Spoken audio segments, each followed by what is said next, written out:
Assalamualaikum warahmatullahi wabarakatuh. Selamat datang di catatan Dr. Yasin.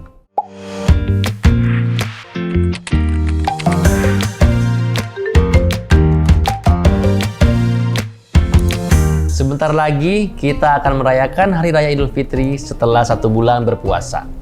Di tengah suasana pandemi yang makin membaik, diperkirakan puluhan juta masyarakat Indonesia akan melakukan perjalanan mudik untuk merayakan Hari Raya Idul Fitri bersama keluarga di kampung halaman masing-masing. Di antara para pemudik, banyak yang dalam kondisi sedang hamil. Bagaimanakah mudik dalam kondisi sedang hamil? Mudik akan menjadi perjalanan yang menyenangkan untuk dilakukan. Namun, pada ibu hamil tentu saja ada banyak kondisi yang perlu diperhatikan agar perjalanan mudiknya berjalan dengan lancar dan ibu hamil dalam kondisi sehat selalu. Berikut akan kita bahas berbagai tips bagi ibu hamil yang akan melakukan perjalanan mudik.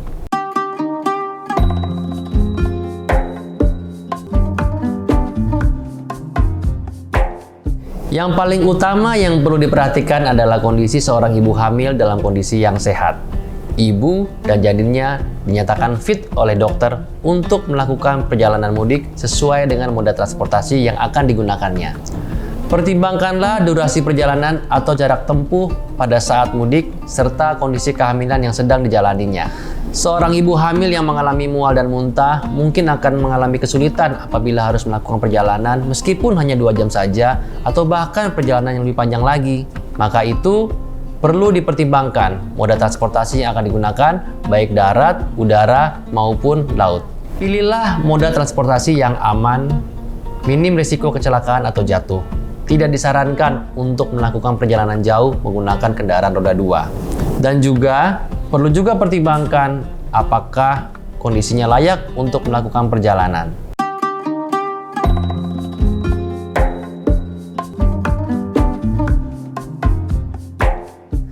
Berbagai kondisi penyulit pada ibu hamil membuat ibu hamil perlu membatasi aktivitasnya dan lebih banyak beristirahat.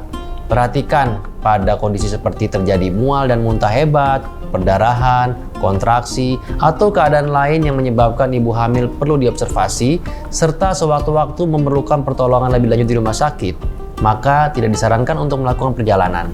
Berhati-hatilah pada ibu hamil yang usia kehamilannya telah mendekati tanggal persalinan, untuk melakukan perjalanan jauh karena suatu waktu dapat saja terjadi persalinan.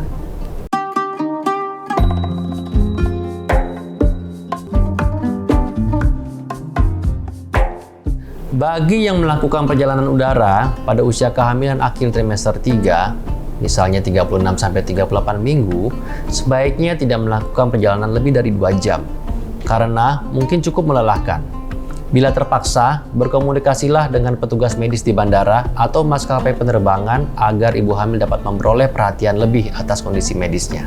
Pada kehamilan trimester kedua atau ketiga, hingga sekitar 32 minggu, ibu hamil relatif lebih tahan terhadap perjalanan udara yang agak panjang, hingga 5-6 jam.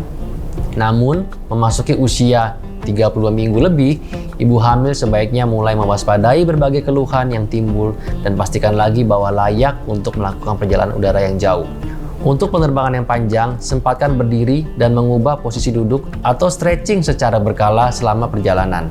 Begitu juga untuk perjalanan laut, perhatikan usia kehamilan dan lamanya perjalanan. Bila ibu hamil melakukan perjalanan darat yang panjang, sempatkanlah berhenti setiap 2-3 jam sekali untuk melenturkan otot-otot tubuh dan meredakan pegal-pegal yang timbul akibat duduk atau posisi statis yang terlalu lama.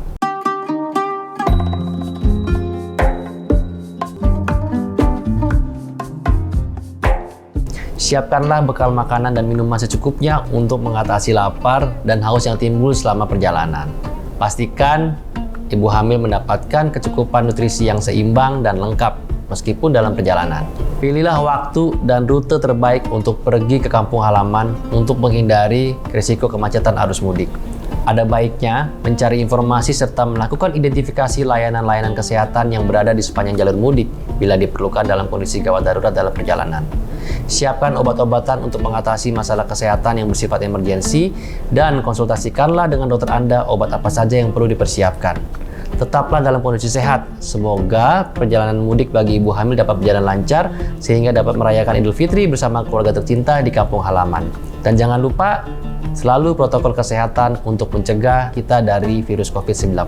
Demikian catatan Dr. Yasin kali ini. Semoga bermanfaat. Wassalamualaikum warahmatullahi wabarakatuh. Bye.